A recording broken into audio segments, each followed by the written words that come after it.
रहीम अस्सलाम वालेकुम, welcome to this video. आज हम क्वेश्चन सॉल्व कर रहे हैं 5.33 और इसका हम बी पार्ट सॉल्व करने जा रहे हैं। यहाँ से हमारे पास Fisher ideal index number start हो रहा है। ये फार्मूला मैं आपको बता देती हूँ अभी इस वीडियो में, और ये क्वेश्चन भी प्रीवियस क्वेश्चन की तरह ही सॉल्व होगा, जिससे हम शुरू में जितनी सारी कैलकुलेशन करते थे उसी तरह से, ठीक है। ये जो हमारे पास क्वेश्चन है इसमें लिखा हुआ है calculate Fisher ideal index number for 1980 from the following data. तो ये हमारे पास क्वेश्चन है, ठीक है। इसका हमने क्या करना है, सेम जो ये बुक में आपके पास क्वेश्चन होगा, यहाँ मैंने कैलकुलेशन इसकी दिखा रही हूँ, मैं आपको बुक से नहीं दिखा रही, बट ये मैं आपको यहाँ पे इसकी कैलकुलेशन शो करवा रही हूँ। जैसे हम वो जो फाइंड करते थे पार्शियस और लेस पेयर के, ठीक है, उसमें जो शुरू में कैलकुलेशन करते थे, बेस ईयर बनाते थे, करंट ईयर बनाते थे, उसमें हम ईयर होता था, देन फिर हमारे पास उसमें एक प्राइस, एक क्वांटिटी, दूसरे करंट में एक हमारे पास प्राइस क्वांटिटी होता था। इसी तरह जितने ज़्यादा ईयर्स होते रहते थे करंट, वैसे ही हम आगे उसकी हेडिंग्स डालकर उसको एक प्राइस और एक क्वांटिटी में ऐसे शिफ्ट करते रहते थे, ठीक है। तो ये भी वैसे ही सॉल्व होगा, बट इसमें हमारे पास आगे फार्मूला अप्लाई होगा Fisher ideal index number find करने के लिए, ठीक है। अब हम फिशर का फाइंड करने जा रहे हैं आइडियल इंडेक्स नंबर। तो ये हमारे पास अभी तो अलग अलग आ रहे हैं, लेकिन आगे आपके पास ये लॉन्ग में क्वेश्चन आएगा, उसमें आपके पास ये तीनों फार्मूला अप्लाई होंगे एक साथ, जिसमें फिशर भी होगा, पार्शियस भी होगा और लेस पेयर भी होगा, और शुरू में कैलकुलेशन उसकी ऐसी ही होगी। यानी कि ये तीनों फार्मूलाज यूज़ होते हैं, लेकिन उसकी शुरू में कैलकुलेशन एक ही बार होती है, और वो ऐसे होती है जैसे मैं आपको अपने प्रीवियस क्वेश्चन में भी समझा चुकी हूँ। तो ये वाला भी देखें ऐसे ही है, यहाँ तक ऐसे ही है। आगे फार्मूला है, और आगे जो फार्मूला है फिशर का वो भी बहुत आसान है, वो मैंने बता दिया था पहले ही कि वो लेस पेयर और पार्शियस का मिक्सचर है। तो ये वाला फार्मूला जो है फिशर का सबसे आसान फार्मूला है, क्योंकि उसमें लेस पेयर भी होता है, उसमें पार्शियस भी होता है, और जब लेस पेयर और पार्शियस होगा तभी मैंने आपको बताया कि उसमें कैलकुलेशन वो लेस पेयर और पार्शियस वाली होगी। यानी कि जैसे हम लेस पेयर और पार्शियस का जब फाइंड कर रहे होते थे आइडियल इंडेक्स नंबर या इंडेक्स नंबर, तो तब हमने कैसे कैलकुलेशन करते थे, वो शुरू में ऐसे ही यहाँ भी वैसे ही करनी है, ठीक है। तो ज़्यादा टेंशन लेने वाली बात नहीं है, अब बहुत आसान क्वेश्चन है ये, आप इसको प्रैक्टिस में करते रहेंगे तो फिर लॉन्ग क्वेश्चन में आपको बहुत आसानी से आप कर लेंगे एग्ज़ाम में भी इंशाल्लाह ताला। फार्मूला दिखाने से पहले मैं आपको, मतलब फिशर का फार्मूला शो करने से पहले मैं आपको बता दूँ, ये जो क्वेश्चन हमारे पास है इसमें ऑलरेडी हमारे पास बेस ईयर और करंट ईयर अलग अलग है, यानी कि मतलब एक साथ नहीं है। यहाँ पे आप देख सकते हैं ये अलग है, जिसमें एक प्राइस है, एक क्वांटिटी है बेस ईयर में, इसी तरह करंट ईयर में भी एक प्राइस और क्वांटिटी है, ठीक है। तो यहाँ पे हमारे पास राइस है, वीट और ये जावर है। इसके बाद हमने जो कैलकुलेशन यहाँ नीचे करनी होती है, ये भी वैसे ही है जैसे हम करते आए हैं। इसके बाद मैं आपको इसका जो फिशर का है फार्मूला बता देती हूँ, पहले आप ये कैलकुलेशन नोट कर लें। तो ये कैलकुलेशन आपको समझ में आ गई होगी। तो ये मैंने आपको बताया, ये इस तरह से इसकी हेडिंग्स डलेंगी, यानी कि प्राइस क्वांटिटी और प्राइस क्वांटिटी, यहाँ भी प्राइस क्वांटिटी, और इसके साथ ही बेस ईयर और ये करंट ईयर, इस तरह से इसकी प्लेसमेंट होगी और इसी तरह से होगी। उसके बाद आपने फिर इसको देखते देखते और फिर इसको यहाँ देखकर इसकी कैलकुलेशन करके इसकी यहाँ वैल्यूज़ लिखनी है, जैसे मैंने आपको अपनी जब ये क्वेश्चन स्टार्ट हुए थे इसकी फ़र्स्ट वीडियो में ही बता दिया था। वो क्वेश्चन आपको मिल जाएगा 5.28 आई गेस है, उसमें मैंने काफ़ी डिटेल में समझाया है इस तरह के क्वेश्चन कैसे सॉल्व किए जाते हैं, ठीक है। और ये इसका टोटल लेना है, टोटल मैंने एक लाइन छोड़ के लिखती हूँ क्या कि आपको कन्फ्यूजन ना हो कि ये बिल्कुल इसके साथ है, ठीक है। तो आप चाहें तो यहीं लिखें और बाकी फिर इसकी लाइन आप डाल दें, तो मतलब हाईलाइट हो जाए कि ये इसका टोटल है, या तो आगे कहीं हेडिंग डाल के, वैसे हेडिंग तो नहीं होती इसकी। और जैसे मैंने आपको बताया है कि ये सब एक साथ बनेंगे, और एग्ज़ाम में तो आप कोशिश करें सब साथ बनाएं। अभी प्रैक्टिस कर रहे हैं तो आप इसको नीचे अलग से लिख सकते हैं। ये हमारे पास फार्मूला है फिशर आइडियल इंडेक्स नंबर के लिए।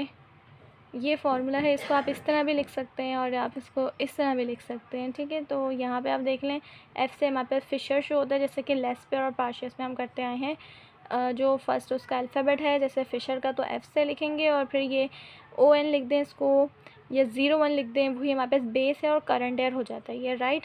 और यहाँ पे मैंने लिखा भी है, आप देख सकते हैं, ये 01 भी लिख सकते हैं, इसको ON भी लिख सकते हैं। ये हमारे पास बेस है और करंट ईयर को शो करता है, ठीक है। और ये हमारे पास इस तरह से, इसमें हमारे पास यानी कि L मल्टीप्लाई बाय P, यानी कि लेस पेयर मल्टीप्लाई बाय पार्शियस, ठीक है। तो ये उसके पूरे फार्मूला है, और ये पूरे इस तरह फार्मूला लिखे जाएंगे, और फिर इसकी वैल्यू आपको पता है किस तरह से निकलती है, मैंने बताया है। फिर देन वो फिर मल्टीप्लाई होगा 100 से।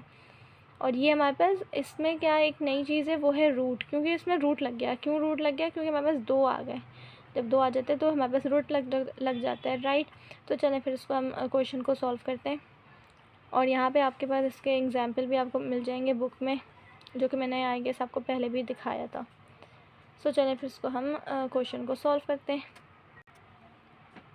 सो यहाँ से हमारे पास जो वैल्यूज़ लेंगे, तो यहाँ पर जो फिशर की हमने वैल्यूज़ लेनी है ना, फिशर आइडियल इंडेक्स नंबर में जो निकालने के लिए इसके फॉर्मूले में पुट करनी है, वो भी सेम वैसे ही करेंगे जैसे हम लेस पेयर और पार्शियस में करते थे।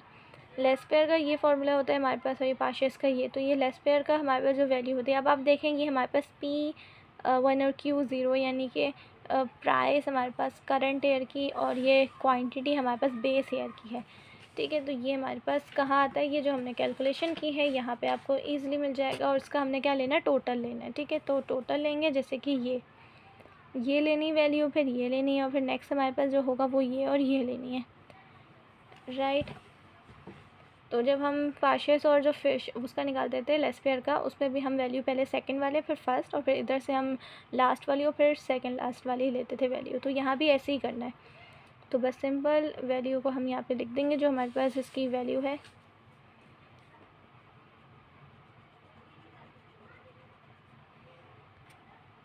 फिर इस तरह से वैल्यू आ जाएगी, और फिर मल्टीप्लाई का साइन और देन मल्टीप्लाई, और ये 100 वैसे ही आएगा, और ये रूट के बाहर है, और फिर ये रूट इसका लग जाएगा।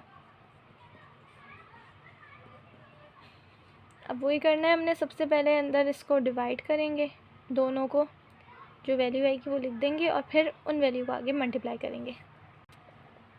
डिवाइड करने का आप तो ये वैल्यू आएगी हमारे पास, और ये काफ़ी लंबी थी तो मैंने वही पॉइंट के बाद 2 से 3 वैल्यू ले ली।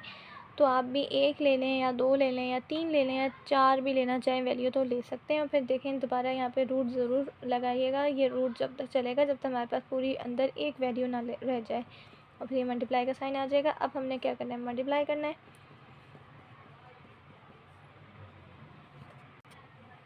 सो ये हमारे पास जो वैल्यू आई थी, ये मैंने पूरी वैल्यू से इसको मल्टीप्लाई किया है, तो फिर ये देखें हमारे पास पूरी वैल्यू आ रही है, जो कि अब इन दोनों की लिखी जाएगी, और वो भी रूट में लिखी जाएगी, राइट। तो आप सिर्फ 0.49 और आगे जो वैल्यू होगी उससे अगर मल्टीप्लाई करेंगे तो आपके पास फिर शॉर्ट वैल्यू आएगी। तो हो सके तो वो हमारे पास जो आंसर होता है ना, वो पॉइंट के, फिर आपके पास कैलकुलेटर में पॉइंट से जो बाद वैल्यू नहीं आ सकेगी, सिर्फ पॉइंट से पहले जो वैल्यू होगी वो आएगी। तो अगर आप भी चाहते हैं आपके पास पूरी वैल्यू आए, तो फिर आपके पास जो शुरू से जो वैल्यू आ रही है ना चलते, जैसे यहाँ से हमने कैलकुलेशन करना स्टार्ट की है, तो इसको जो डिवाइड करके वैल्यू आ रही है, फिर इसको जो डिवाइड करके वैल्यू आ रही है, उसकी पूरी वैल्यू को आपस में आपने फिर मल्टीप्लाई करवाना है, ठीक है। फिर आपके पास लास्ट में पूरी वैल्यू आएगी, वरना फिर थोड़ी वैल्यू आएगी जो कि पॉइंट से पहले होगी। लेकिन आई थिंक वो भी आपका आंसर सही होगा, बट आप फिर कोशिश करें कि पॉइंट के बाद भी आपको वैल्यू पता हो, क्योंकि पॉइंट के बाद आपके पास जो बुक में आंसर्स है वो पॉइंट के बाद भी वैल्यू लिखी है, 1 से 2 वैल्यू लिखी हुई है। तो आपको भी आंसर फिर ऐसे ही लाना है अपना, ये नहीं कि पॉइंट के से पहले अपनी वैल्यू कवर करनी है, ऐसे नहीं करना, ठीक है। तो मैंने यहाँ डिवाइड किया था, यहाँ डिवाइड किया था, तो इसकी जो पूरी वैल्यू आई थी उसको मैंने आपस में मल्टीप्लाई किया है। यहाँ लिखने के लिए मैंने सिर्फ आपको 2 से 2 वैल्यू दिखाई है पॉइंट के बाद, बट पॉइंट के बाद जितनी भी वैल्यू थी यहाँ भी तो मैंने उस वैल्यू से मल्टीप्लाई किया। तो अब हमारे पास देखें ये वैल्यू आती है, तो ये भी मैं आपको दिखा रही हूँ, ये पूरी वैल्यू इतनी है, बट मैं लिखूँगी सिर्फ कितनी, 0.24। आप चाहें तो 3 भी ले सकते हैं, और ये भी रूट में रहेगा, और फिर देन मल्टीप्लाई बाय 100। अब इसको यहाँ पर हमने क्या करना है, सबसे पहले हमारे पास ये रूट हम सॉल्व करेंगे, तो ये यहाँ से निकाल लेंगे सिंपल। ये देखें आपके कैलकुलेटर अगर आपके पास इस तरह का है साइंटिफिक, तो यहाँ पे देखें ये ऑप्शन बना होता है, इसको हमने सिंपल क्लिक करना है, प्रेस करना है, और ये हमारे पास देखें आंसर आ जाता है।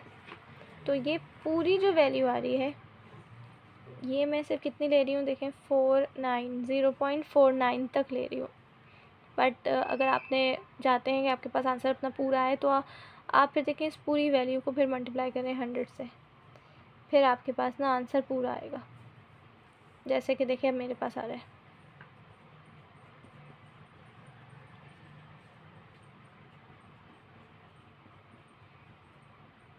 49.939।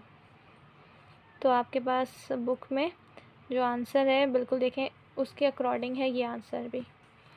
तो आप अगर ऐसे नहीं करेंगे सिर्फ ज़ीरो यहाँ से, जैसे अगर मैं आपको करके दिखा दूँ कि आप सिर्फ 0.49 मल्टीप्लाई बाय 0.49 को करेंगे, ये आंसर आएगा आपके पास। 0.24 तक आ रहा है, सही है, ठीक है। हमने सिर्फ 24 तक अगर दो वैल्यू भी लें 24 तो सही है। फिर आगे इसको हम रूट लगा देंगे तो रूट के बाद 0.49 आ रहा है, राइट, ये भी सही है। देन मल्टीप्लाई कर देंगे 100 से, तो इसका आंसर देखिए हमारे पास कितना आ रहा है, 49 आ रहा है। 49 के बराबर में हमारे पास 0.39 भी हमने लिखा था, ये आपके मतलब बुक के अकॉर्डिंग है, बट पूरी वैल्यू आए कि पॉइंट के बाद भी ये वैल्यू हमें पता हो, क्योंकि आपके पास बुक में जो आंसर्स लिखे हैं वो पॉइंट के बाद भी वैल्यू है, तो फिर ऐसे ही आना चाहिए ना बुक के अकॉर्डिंग। तो ये आंसर आपके सामने है, और ये है फिशर आइडियल इंडेक्स नंबर। हम इस तरह फाइंड करते हैं, इसमें हमारे पास लेस पेयर और पार्शियस दोनों आ जाते हैं, और कैलकुलेशन ऐसी होगी। और आपके पास जो लॉन्ग क्वेश्चंस आते हैं वो उसमें तीनों आएंगे, ठीक है। उस तरह से कैलकुलेशन आपने शुरू में करनी है, करंट ईयर और बेस ईयर को अलग करना है, अगर अलग नहीं है तो, और अगर अलग है तो फिर बस आपने वैसे वैसे लिखना है, और देन उसकी जो मैंने आपको बताया था वो हेडिंग्स को डालनी है, और उस पर कैलकुलेशन करनी है, उसका टोटल लेना है, और फिर बस फिशर, लेस पेयर और पार्शियस के बस फार्मूला लगाने। और ये तीनों हमेशा एक साथ ही आते हैं, लेकिन फिर भी आप क्वेश्चन अच्छे से पढ़ा कीजिए करने से पहले सॉल्व, तो आपको पता चल जाएगा। क्या पता सिर्फ दो आए हों, उसमें सिर्फ लेस पेयर या पार्शियस को फाइंड करना हो, फिशर को नहीं करना हो, ठीक है। आई गेस ऐसा हो सकता है, लेकिन वैसे तो तीनों साथ आते हैं, लॉन्ग क्वेश्चन में आता है ये, फिर क्वेश्चन तीनों साथ आते हैं, तीनों फार्मूला साथ यूज़ करने होते हैं। तो इसमें देखिए लेस पेयर, पार्शियस और ये फिशर का ये पूरा हो जाता है। सो आई होप आपको ये क्वेश्चन समझ में आ गया होगा। तो ये आपके पास सामने आंसर है जो कि बिल्कुल बुक के अकॉर्डिंग है। सो आज के लिए इतना ही। Thanks for watching this video. अल्लाह हाफिज़।